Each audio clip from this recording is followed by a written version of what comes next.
Hi guys, Mark and Ellie Baldwin with Sunway's Assisted Living Concierge. Hello. Today we have a special guest, Misti Schroeder, the Director of Business Development over at Suncoast Behavioral Health Center. Hi, Misti. Yes, hi Misti. We were lucky enough, she did a guest blog for us last week. So yeah, with that I'll hand it over. Misti, if you could explain a little bit about yourself and what Suncoast does. Sure. Thank you for the intro. Yeah, Misti with Suncoast. We are an inpatient psych hospital. We serve all ages, children, adolescents, adults. And I think why we made this connection, Mark and Ellie, is because we have a mature adult unit. So we are able to take a patient that has dementia, and we have specialized programming for that. The only thing that we focus on is if there is a dementia diagnosis, can we treat the behavioral disturbance with it? Right. Mm-hmm. There's aggression, agitation, depression, things like that. That's what we look for because as we all know, unfortunately, we can't treat dementia specifically, but we can address those behaviors.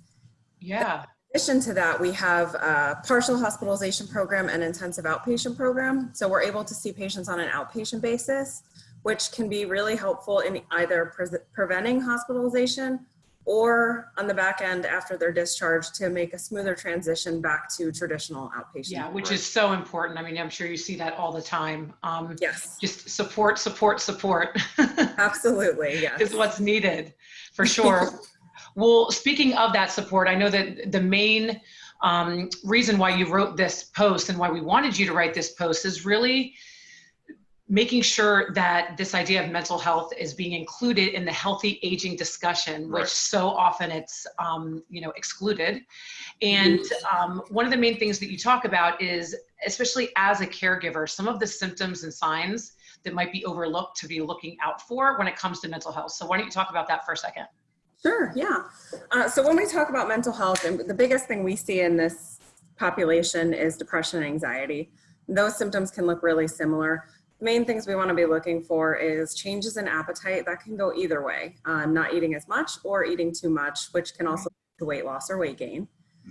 In sleep, again, same thing can go either way. Lack of sleep, not being able to sleep, or too much sleep, not wanting to get out of bed.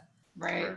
We talk about increased crying or increased sadness overall. That seems out of the ordinary. There's also lack of interest in any pleasurable activity, not wanting to do things that once gave people pleasure, whether it's playing cards or going for walks, things like that. Right. We also talk about just an overall sense of feeling worthless or helpless or hopeless, like there is no way out, there is no end, that person has no purpose. And those are kind of the main things that we talk about when we look at depression, anxiety, and they are so closely related that we a lot of times, and anxiety can lead to depression and vice versa. Right, depression leading to anxiety, for sure. Exactly. Yep. So as a caregiver, if I start to notice these behaviors, what are some things I can do? How do I act? Yeah, I think the biggest thing, and if you've ever emailed me, my sign off is stopping the stigma together. So I always say, not being afraid to talk about it. It's not something you can catch. It's not something that if you talk about it, you're going to make somebody more depressed. You want to get that person talking, and you want to listen. I always say there's a difference between hearing somebody and listening.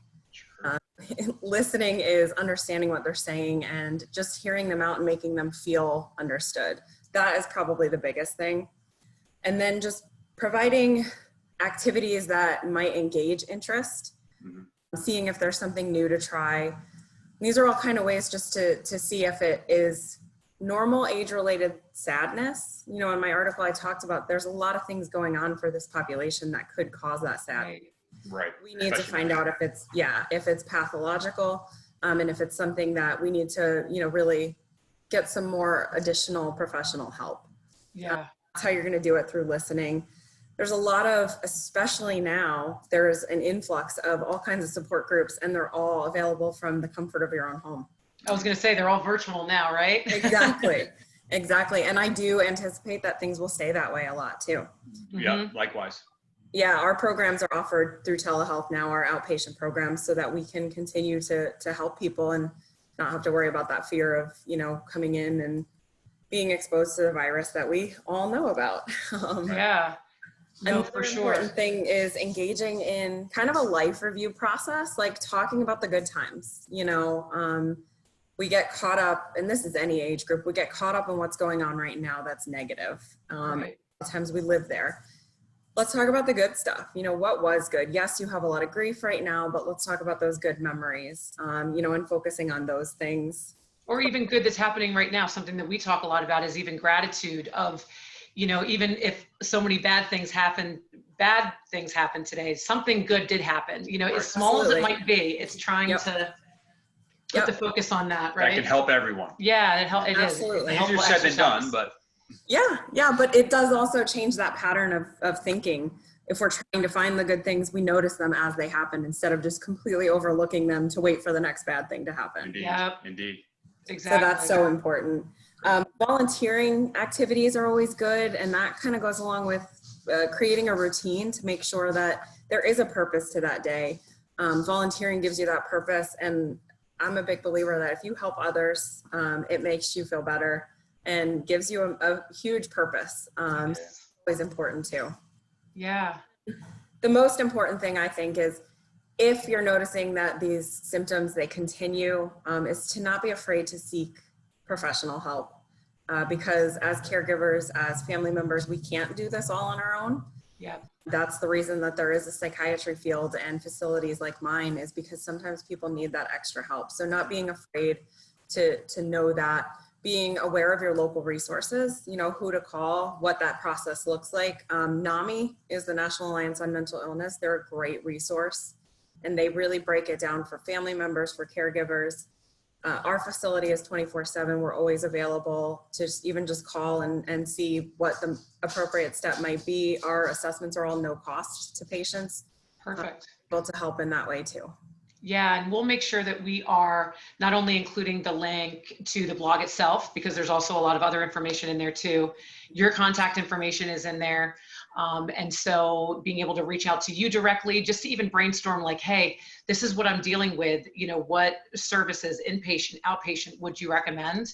And obviously ourselves, Sunways, that's why we're here too, is to just really try to get the resources in the hands of the people that need it the most. Yep. And that is typically caregivers. Absolutely. For sure.